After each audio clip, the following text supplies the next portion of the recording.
Conservation of momentum.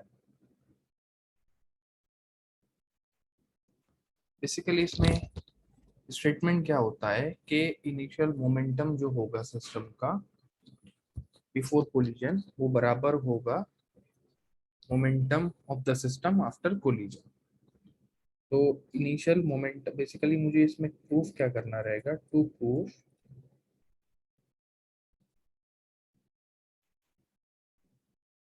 P I is equal to P F proof करना है। P I क्या हो जाएगा हमारा, initial momentum of the system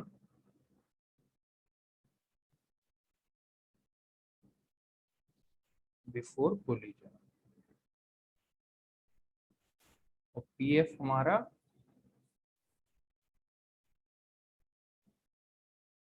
momentum of system after collision होगा। इसको हम ऐसे समझ सकते हैं कि हमारे पास दो बॉडीज है, एक का मास मैंने m1 ले लिया जो इनिशियल वेलोसिटी q1 से मूव कर रहा है, दूसरी बॉडी का मास मैंने m2 ले लिया जिसकी वेलोसिटी मैंने u2 मान ली। ये बिफोर कोलिजन की बात कर रहा हूं मैं यहाँ पर, और दोनों बॉडीज का कोलिजन कब होगा, जब u1 ग्रेटर देन u2 होगा।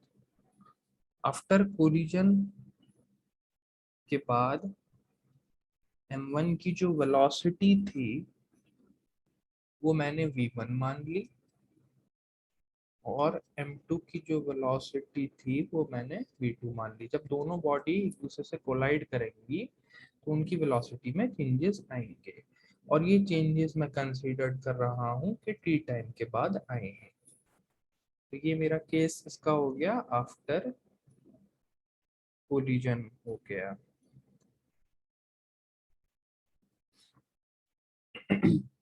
अब फिर इसमें हमें इनिशियल मोमेंटम इसमें कितना होगा, m1u1 plus m2u2, final momentum कितना होगा m1v1 प्लस m2v2, दोनों को मुझे बराबर दिखाना है। तो इसमें हम बेसिकली एक और स्टेज कंसीडर करते हैं, इन दोनों के बीच की एक और स्टेज होगी जिसे मैं इंटरमीडिएट स्टेज कह देता हूँ,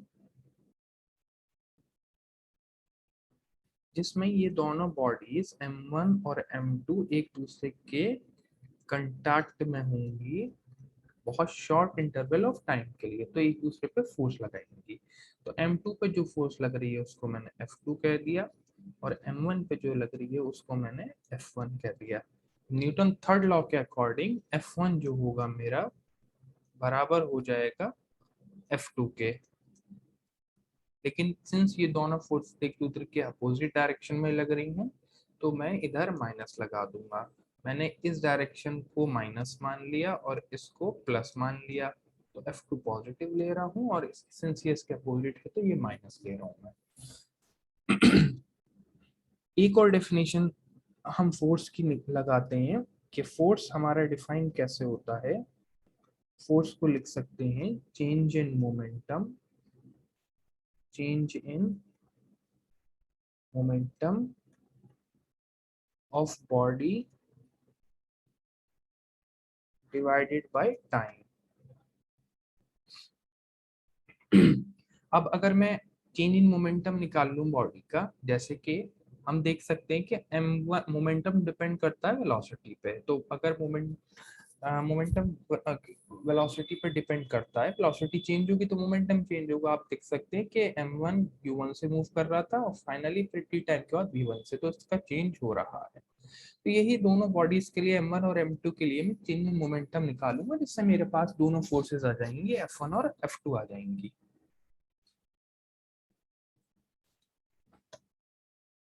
बेसिकली अब चेंज इन मोमेंटम निकाल लेते हैं हम। m1 इनिशियली u1 से मूव कर रहा था और फाइनली m1 किससे करने लगा था मूव, फाइनली मूव करने लगा था v1 से। चेंज इन मोमेंटम कितना आ जाएगा मेरे पास, change in momentum of m1 कितना आ जाएगा, m1 v1 minus m1 u1, m1 v1 minus m1 u1।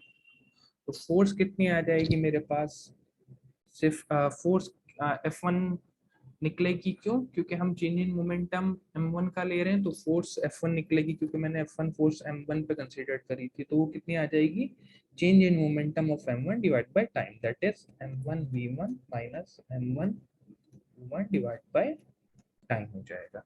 Same step मैं m2 के लिए लगा देता हूँ। m2 किससे मूव कर रहा था इनिशियली, u2 से मूव कर रहा था और फाइनली किससे मूव करने लगा था, m2 v1 v2 से मूव करने लगा था। तो चेंज इन मोमेंटम कितना आ जाएगा इसके लिए, change in momentum of m2 मेरा कितना आ जाएगा, m2 v2 minus m2 u2।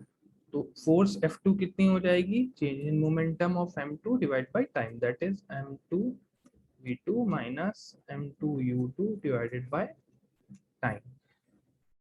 पीछे हमारे पास बेसिकली एक इक्वेशन आई थी न्यूटन थर्ड लॉ के according, minus F1 is equal to F2 आप देख सकते हैं। तो अब इसमें F1 की वैल्यू और F2 की वैल्यू सब्स्टिट्यूट कर देता हूँ।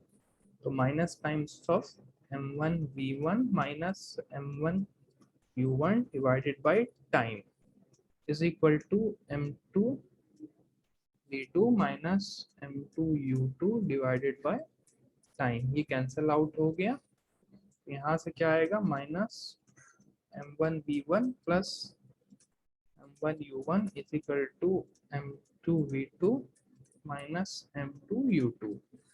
अब बेसिकली इसमें टर्म्स को का रीअरेंजमेंट करना है आपको, इस टर्म को इधर ले आइए और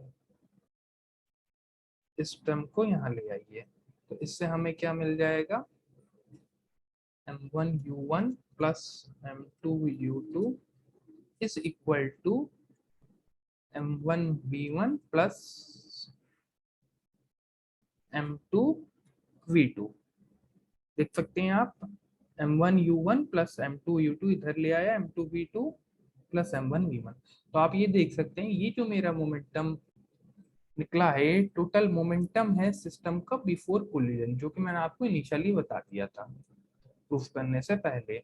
और ये मेरा क्या आ गया, final momentum of the system. तो बेसिकली वो क्या रहा है कि हमें ये चीज, हम सिस्टम के मोमेंट, हमें हमें बेसिकली इस बात का ध्यान में रखना है कि हमारा सिस्टम का मोमेंटम कंजर्व है, पूरे सिस्टम का। सिस्टम मींस मतलब मैं m1 m2 के दोनों के मोमेंटम को कंसीडर कर रहा हूँ और उनका बिफोर कोलिजन मोमेंटम लेता हूँ और आफ्टर कोलिजन तो वो कंजर्व है। लेकिन आप अगर इंडिविजुअल बॉडी का मोमेंटम देखें तो आप देख सकते हैं कि m1 इनिशियली u1 से मूव कर रहा था और फाइनली v1 से मूव करने लगा, तो ये सिस्टम में नहीं आएगा। ये बेसिकली आप देख सकते हैं कि इंडिविजुअल बॉडी का मोमेंटम में चेंज आ रहा है, लेकिन सिस्टम की मोमेंटम जो रहेगा वो बिफोर कोलिजन और आफ्टर कोलिजन वो कंजर्व रहेगा। इसको आप ऐसे समझ सकते हैं बेसिकली कि मेरे पास बेसिकली इक्वेशन क्या आई थी, m1 u1 plus m2 u2 is equal to m1 v1 plus m2 v2। इसको आप ऐसे समझ सकते हैं कि मान लीजिए मैंने m1 बॉडी का मोमेंटम 5 ले लिया है और ये सेकंड का 10 ले लिया, तो ये होगा 15 ही। अब ये मान लीजिए मैंने इस बार 8 ले लिया तो ये 7 हो जाएगा, 8 और 7 अब भी 15 है, तो सिस्टम का मोमेंटम तो देखिए 15 ही रहा ना, 8 प्लस 7 भी 15 है, 10 प्लस 5। लेकिन आप ये देखिए m1 का मोमेंटम जो हो गया चेंज होके वो 8 हो गया, 5 से 8 हो गया, 10 का 7 से हो गया। ऐसे ही हम कई सारे कॉम्बिनेशन बना सकते हैं। तो बेसिकली सिस्टम का मोमेंटम कंजर्व रहता है, इंडिविजुअल बॉडी का मोमेंटम चेंज रहता है। इस चीज का हमें इसमें ध्यान रखना है। Thank you very much.